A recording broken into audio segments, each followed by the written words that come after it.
Сіздің де балаларыңыз пиццаның ортасын жеп шетін қалдырып қояды ма? Ендеше осы рецептпен жасап көріңіз, отбасыңызға ұнайтыны сөзсіз. Жылы сүтімізге қант, жұмыртқа, тұз, ашытқы, сары майымызды құйып, үстіне ұн салып, жақсылап жұмсақ қамыр илейміз. Жылы жерге ашытуға қойып қоямыз. Міне қамырымыз дайын болды. Дайын болған қамырымызды бөліктерге бөліп аламыз. Енді осылай қолымызбен домалақтап дайындап қоямыз.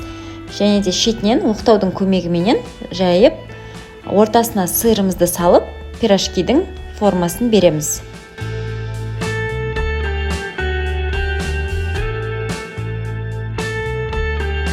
Мінекей дайын болды. Одан кейін пышақтың немесе ас үй қайшысының көмегіменен ортасын тесіп шығамыз. Жан жағына жұмыртқаның сарысын жағып, бетіне шұжықтарымызды қойып шығамыз. Қалауларыңызша қызанақты қойсаңыздар да болады.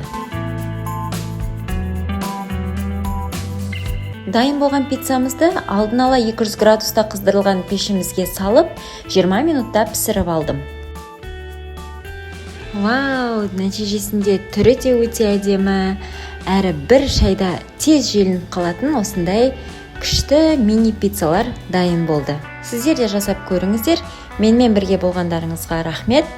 Лайк басып, комментарий жазуды ұмытпаңыздар.